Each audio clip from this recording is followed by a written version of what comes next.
नमस्कार दोस्तों, आज की इस वीडियो में हम सीखने वाले हैं क्लास 9th का जो हमारा मैथ है उसकी प्रश्नावली 1.2।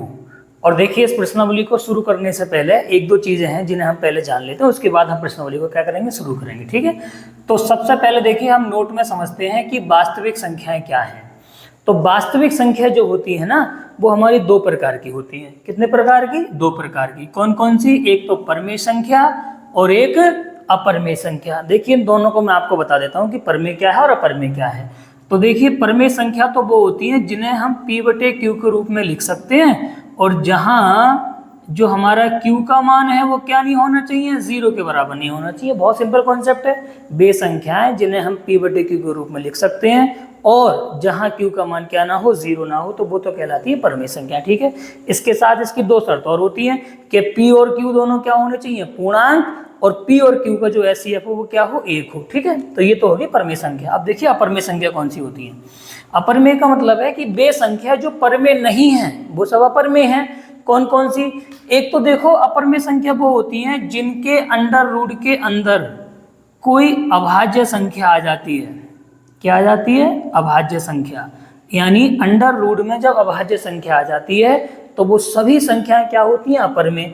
जैसे हम इसका एग्जाम्पल देकर समझते हैं, जैसे √2, √3, √5, ये सारी संख्या क्या है, हमारी अपरमेय है। ठीक है, और इसके अलावा अभी देखिए हम आगे पढ़ेंगे शांत और अशांत का कॉन्सेप्ट। देखो मैं वो भी समझा दूं। वे संख्या जो शांत होती हैं, यानी एक दो बार कटने के बाद क्या हो जाती है, रुक जाती है उसकी प्रक्रिया, तो वो सब संख्या क्या होती है, हमारी परमेय।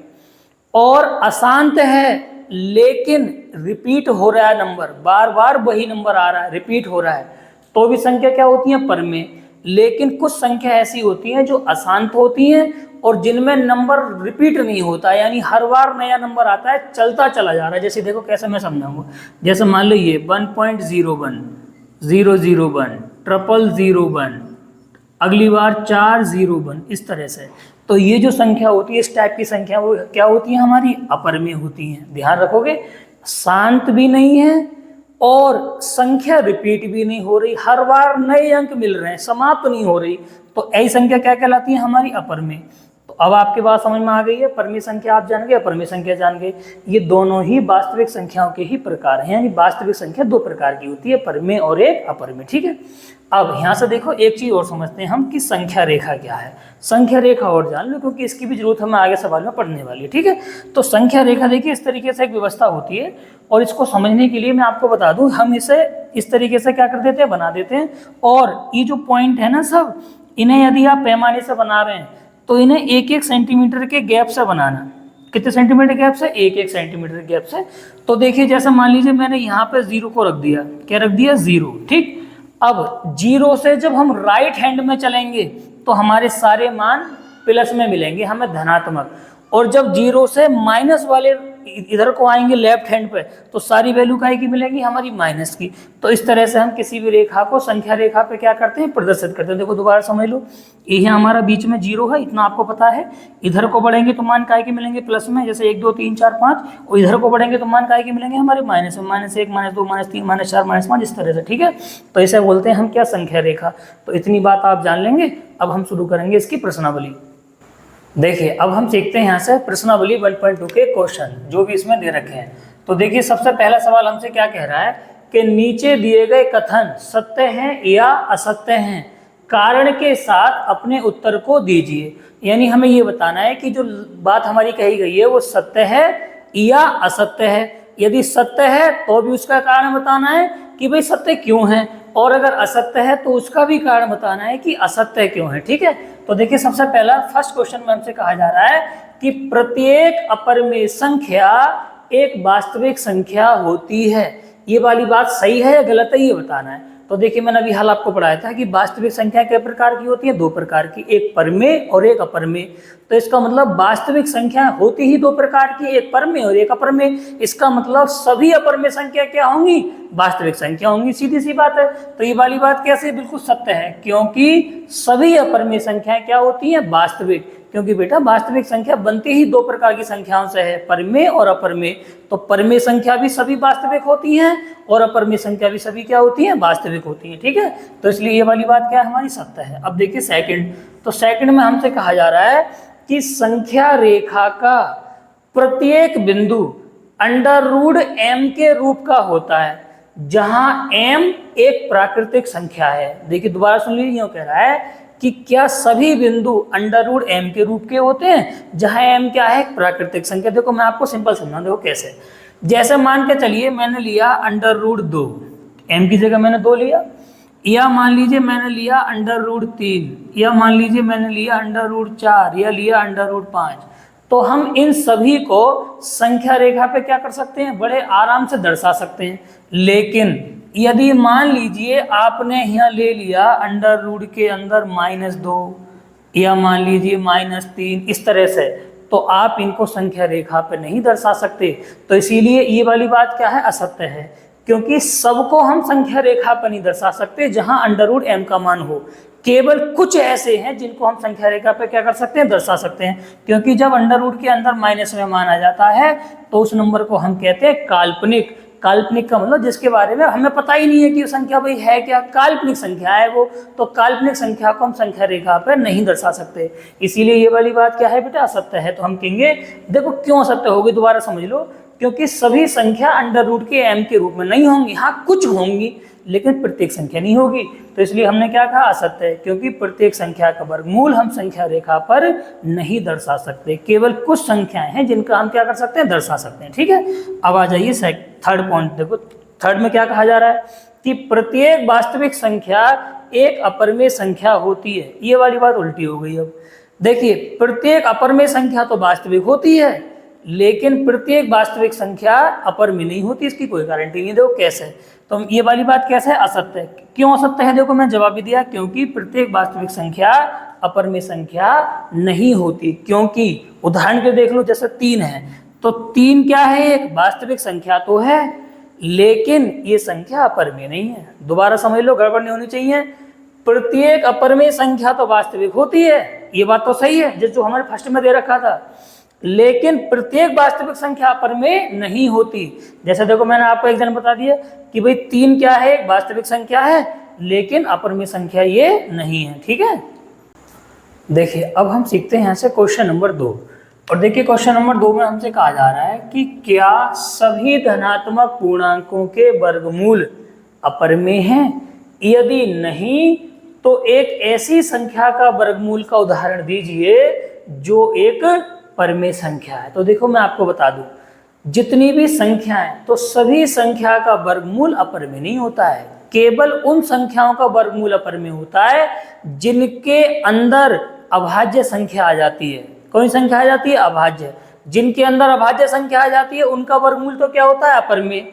बाकी सभी संख्याओं का वर्गमूल क्या होता है, परिमेय। देखो जैसा उदाहरण देख लीजिए, अंडर रूट 4 मान के चलिए, तो 4 अभाज्य संख्या तो नहीं है, तो अंडर रूट 4 का मान कितना होता है, 2 होता है। और हम इस 2 को क्या लिख सकते हैं, 2/1 लिख सकते हैं। तो क्या ये अपरिमेय है, नहीं है, तो परिमेय हो गया। और देख लीजिए उदाहरण 9 मान के चलिए, तो अंडर रूट 9 का मान कितना होता है, 3 होता है, और 3 को हम क्या लिख सकते हैं, 3/1, तो भाई ये भी अपरिमेय नहीं है। इसी तरह से मान लीजिए अंडर रूट 16, तो 16 का मान कितना होता है, 4 होता है, और 4 को हम क्या लिख सकते हैं, 4/1 लिख सकते हैं। तो बात समझ में आ गई। तो हम कह सकते हैं कि सभी धनात्मक पूर्णांक का वर्गमूल अपरिमेय नहीं होता। किस किस का अपरिमेय होता है, जिसके अंडर रूट में अभाज्य नंबर आ जाता है, बाकी सभी क्या होते हैं, परिमेय। ठीक है, देखिए अब हम सीखते हैं यहाँ से इसका क्वेश्चन नंबर 3। और मैं आपको बता दूं, ये क्वेश्चन थोड़ा सा इंपॉर्टेंट सवाल है हमारा, बढ़िया सवाल है थोड़ा सा, लेकिन आपको ध्यान से देखना पड़ेगा। और इस सवाल को करने के लिए आपको जरूरत पड़ेगी प्रकार की, पैमाने की, रबड़ कटर पेंसिल की। ठीक है, यदि आपके पास नहीं है तो पहला आप उसको अपने पास रख लें। ठीक है, देखो मैं समझाता हूँ कैसे। तो वो कह रहा है कि दिखाइए कि संख्या रेखा पर अंडर रूट 5 को किस प्रकार से हम क्या कर सकते हैं, निरूपित कर सकते हैं। तो देखिए कैसे, मैं बिल्कुल सरल वाला तरीका आपको समझाऊंगा। वैसे सवाल को करने के कई तरीके हैं। ठीक है, तो जो आसान वाला तरीका है देखो वो मैं आपको समझाने का प्रयास कर रहा हूँ, ध्यान से देखना। हमारे पास है अंडर रूट 5 है, क्या अंडर रूट 5 को मैं इस तरह से लिख सकता हूँ 4 + 1, कोई दिक्कत तो नहीं किसी को। नहीं। अब आप कहोगे भाई तुमने इस ऐसे क्यों लिखा, आपने 3+2 क्यों नहीं लिखा, या मान लीजिए 2+3 क्यों नहीं लिखा। तो देखिए मैंने इसलिए लिखा क्योंकि 4 को ना मैं वर्गमूल के रूप में बड़े आसानी से ब्रेक कर सकता हूँ। देखो कैसे, मैं आपको समझाता हूँ। तो यहाँ से मैं 4 को लिख सकता हूँ 2 की घात 2, और इस 1 को लिख सकता हूँ 1 की घात 2। ठीक, अगर मान लीजिए मैं 3+2 में तोड़ता तो ना मैं 3 को लिख पाता ना मैं 2 को लिख पाता किसी भी स्क्वायर के रूप में, तो इसलिए मैंने ऐसा करा है। अब देखो मैं यहाँ से आपको एक चीज़ बता दूँ। अब आपने एक प्रमेय सुनी होगी जिसका नाम है पाइथागोरस की प्रमेय, और पाइथागोरस की प्रमेय कुछ इस तरह से होती है कि कण की घात 2 बराबर आधार की घात 2 और प्लस लंब की घात 2। अब आप कहोगे भाई आप हमें ये क्यों बता रहे हो। देखो इस प्रमेय के सहारे से ही हम इसको देखो संख्या रेखा पे बना के दिखाएंगे। ठीक है, तो एक तरीके से अगर तुम यहाँ से देखोगे, मैं इस अंडर रूट को हटा के इधर ले आऊँ तो ये स्क्वायर में आ जाएगा। तो यहाँ से क्या बन गया, आधार की घात 2 प्लस लंब की घात 2। और एक तरीके से ये जो अंडर रूट 5 है वो कर्ण की जगह काम करेगा, और ये अंडर रूट हमारा जो 2 है वो आधार की जगह काम करेगा, और लंब की जगह क्या काम करेगा हमारा 1। तो देखो कैसे मैं इसको बनाने का प्रयास करूँ, देखो समझोगे तुम ध्यान से। जैसे मान लीजिए ये मैंने बना ली संख्या रेखा, आप पैमाने से एक सीधी लाइन बना लेंगे। ठीक है, सबसे पहले कॉपी के ऊपर बन गई इतनी लाइन। ठीक, यहाँ मान लीजिए मैंने ले लिया बीच में 0, जैसा कि आपको पता है। अब आपको क्या करना है, पैमाने से नाप के 1-1 सेंटीमीटर पर बिंदु बनानी। जैसे ये 1 सेंटीमीटर पर, ये 2 और ये 3, ये मान लीजिए 4। इधर को सारे मान प्लस के होते, मैंने बताया था आपको। ये मान लीजिए -1 -2 -3 और -4। इतनी बात समझ में आ गई है। अब देखिए आधार यानी हमें 2 यूनिट लेने हैं, यानी 2 पे रखना है। तो 0 शुरू करेंगे तो 1 यहाँ तक 2 यहाँ तक, तो यानी यहाँ तक लेना है ये 2, यहाँ तक 2 यहाँ तक आ गया। अब इस पे क्या बनाना है, लंब, क्योंकि जो भी समकोण त्रिभुज बनता है वो हमारा लंबवत होती है सारी उसमें भुजाएं, तभी तो हम इसको समकोण त्रिभुज कह रहे हैं, तभी तो इसमें पाइथागोरस प्रमेय की प्रमेय लगा रहे हैं। तो कितना 1, यानी इस 2 पे 1 का लंब डालना है। जैसे ये 1 है, ये 1 है, तो 1 और 1 मिलकर तो ये 2 बनी है। तो अब ये 1 बचा, तो यानी 1 सेंटीमीटर के बराबर सीधी सीधी लाइन 90 डिग्री बनाते हुए, कितनी डिग्री बनाते हुए 90 डिग्री। ठीक है, और यहाँ पे मान लीजिए मैं अब इनके नाम रख दे रहा हूँ कुछ ना कुछ। जैसे मान लीजिए यहाँ नाम रख दिया मैंने, सपोज करिए ये O हो गया मेरा नाम। ठीक है, इसका नाम कर दिया मान लो मैंने A, और इसका नाम कर दिया मान लो मैंने B। ठीक, अब इस O को क्या कर देना है, B से हमें मिला देना है। अब यदि आपने पाइथागोरस की प्रमेय पढ़ी होगी तो अब आपको ये समझ में आ रहा होगा कि देखो यहाँ से यहाँ तक ये 2 है और ये कितना है मेरा 1। तो पाइथागोरस की प्रमेय ऐसी तो काम करती है कि भाई आधार का स्क्वायर प्लस लंब का स्क्वायर बराबर होता है कर्ण का स्क्वायर। तो 2 का स्क्वायर यानी 4, 1 का स्क्वायर 1, तो जे वाला मान ऑटोमेटिक कितना हो गया, √5 हो गया। हो गया नहीं हो गया। अब इसको संख्या रेखा पे कैसे देखो हम प्रदर्शित करेंगे। तो संख्या रेखा पे प्रदर्शित करने के लिए पता क्या करना है, अब आपको यहाँ पर रखनी है पेंसिल की नोक, सॉरी प्रकार की नोक। ध्यान से सुन लेना, गड़बड़ नहीं होनी चाहिए। यहाँ प्रकार की नोक रखोगे और इस पर रखोगे पेंसिल की नोक, और इस तरह से जब इसको नीचे को ड्रॉ करोगे तो ये लगभग यहाँ पे आके टिकेगा। ठीक है, मान लीजिए ये वाला बिंदु मेरा क्या था, ये A था जहाँ 2 था, और ये जो यहाँ पे आके टिका ये है हमारा C। तो जहाँ पे देखो दोबारा सुन लो, यहाँ रखोगे प्रकार की नोक, यहाँ रखोगे पेंसिल की नोक, ऐसा करके लाओगे पैमाने प्रकार से बनाते हो। ठीक है, तो ये जो बिंदु है ना C, यहीं पे कितना होगा, √5 का मान हमारा बन के आएगा। तो इस तरह से हम क्या कर सकते हैं, इसको संख्या रेखा पे प्रदर्शित कर सकते हैं √5 को। देखिए अब हम यहाँ से सीखते हैं इसका क्वेश्चन नंबर 4। और क्वेश्चन नंबर 4 में देखिए हमसे क्रियाकलाप करवाने के लिए कह रहा है। वैसे ये क्वेश्चन एग्जाम के हिसाब से बिल्कुल भी इंपॉर्टेंट नहीं है, लेकिन फिर भी मैं आपको समझा दे रहा हूँ आपकी नॉलेज बढ़ाने के लिए। देखो क्या कह रहा है कि कक्षा के लिए क्रियाकलाप में आपको वर्गमूल सर्पिल बनाना है। क्या बनाना है, वर्गमूल सर्पिल। कैसे बनेगा वर्गमूल सर्पिल, देखिए मैं आपको समझाता हूँ कि वर्गमूल का सर्पिल देखिए बनता कैसे है। ठीक है, वर्गमूल सर्पिल अब देखो मैं यहाँ से बताता हूँ आपको कैसे। जैसे मान के चलिए सबसे पहले यहाँ पे एक आपने लाइन ड्रॉ कर ली, ये वाली सपोज करिए लाइन हमने ड्रॉ कर ली ये।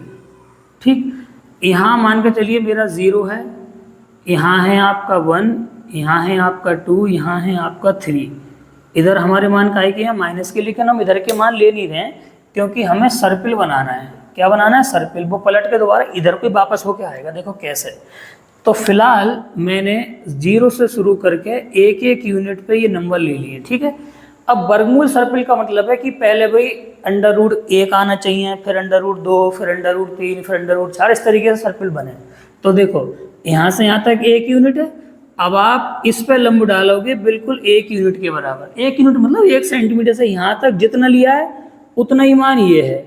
इसका एक एक करके मान लो कोई हम नाम रखते हुए चलें। सपोज करो इसका नाम है हमारा यहाँ पे A, इसका हमने नाम रख दिया B, तो जे वाला भी 1 यूनिट है यहाँ पे और जे वाला भी 1 यूनिट है।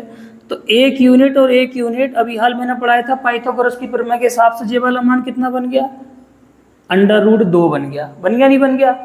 अब ये जो बन के आया है यहाँ ये √2, अब आपको इस पे लंब डालना है। तो इस पे लंब डालोगे तो कुछ तरह से बनेगा। यहाँ लंब मतलब यहाँ 90 डिग्री बनना चाहिए।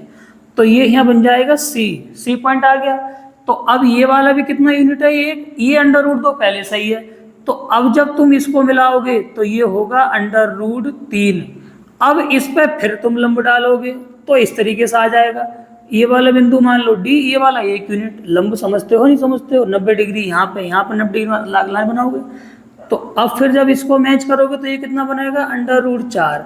फिर इस पे यहाँ लंब डालोगे इस तरह से, तो यहाँ मान लीजिए बिंदु आ गया कौन, E।